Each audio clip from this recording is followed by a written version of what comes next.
মুসলিমুন, এবং তোমরা কেউ মুসলমান না হওয়া পর্যন্ত মৃত্যুবরণ করিও না। এই যে দুইটা কথা, আল্লাহকে ভয় করো, মুসলমান হইয়া মরো। একদল মূর্খ বলে আমি মুসলমান হব না, মরব না, যেরকম নাউজুবিল্লাহ। ও বান্দা, আল্লাহ রাব্বুল আলামিন তোমার তো মরণের চাবি দেয় নাই, বাহাদুর করার কিছু নাই। হাসরের ময়দানে ৭৩টা দল হবে, তার মধ্যে ৭২ দল হবে মুসলমান জাহান্নামী, একটি মাত্র দল, সেটা হবে মুসলমান জান্নাতি।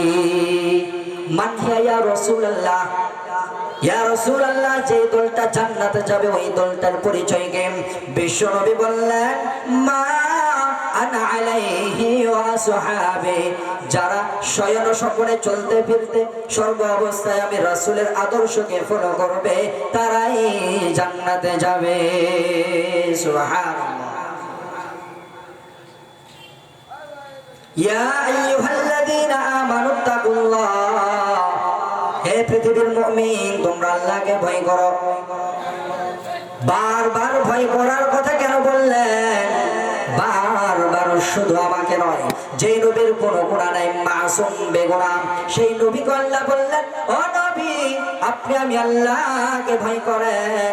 ইয়া আইয়ুহান নাবিয়্যুত্তাকিল্লাহা ওয়া লা তুতি'ল কাফিরিনা ওয়াল মুনাফিকিন। হে নবী, আপনি আমি আল্লাহকে ভয় করেন, কাফের মুনাফিকদের অনুসরণ করবেন না। তাকওয়াওয়ালা জিন্দেগি বড় দাম, এই তাকওয়া থাকে অন্তরে। আত-তাকওয়া হাহুনা, আত-তাকওয়া হাহুনা, আত-তাকওয়া হাহুনা, তাকওয়া থাকে অন্তরে, এটা চোখে দেখা যায় না।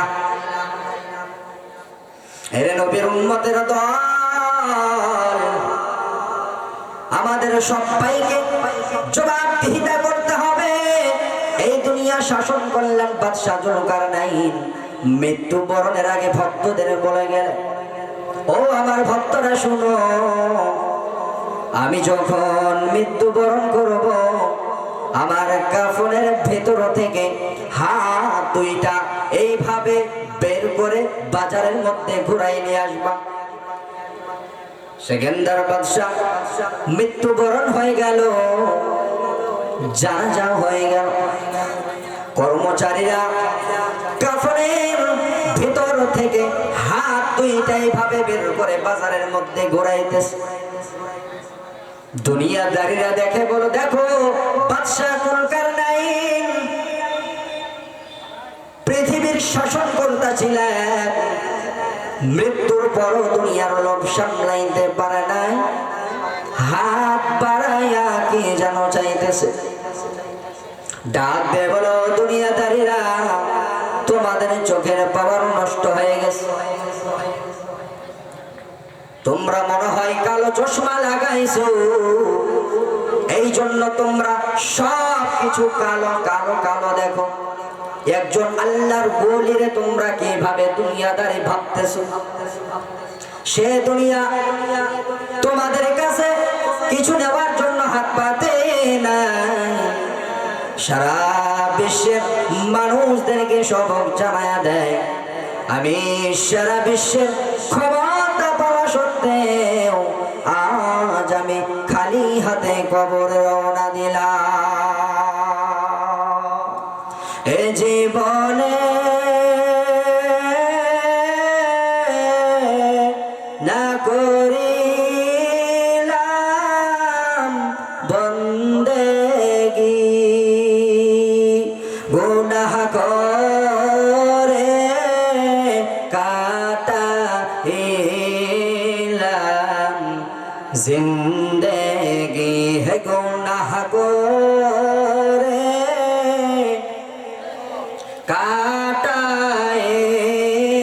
কাটাইলাম জিন্দেগি, তোবা করে আবার তোবা ভাঙ্গি না, অবশেষে খাটি তো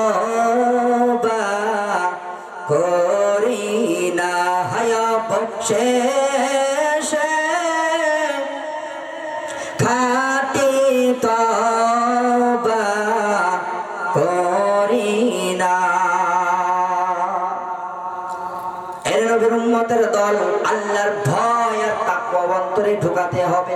তাকওয়া ছাড়া কোনো আমল রব্বে কারীমের কাছে গ্রহণযোগ্য হবে না। আল্লাহ বললেন, হে মানুষ, তোমরা রবের ইবাদত করো। কেন করবা? তোমাদের স্রষ্টা আমি আল্লাহ।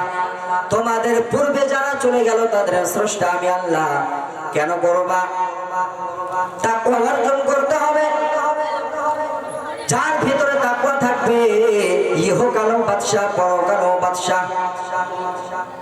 হে নবীর উম্মতের দল, ভারতের মধ্যে একজন আল্লাহর ওলি ছিল, নাম তার মেশকে পীর।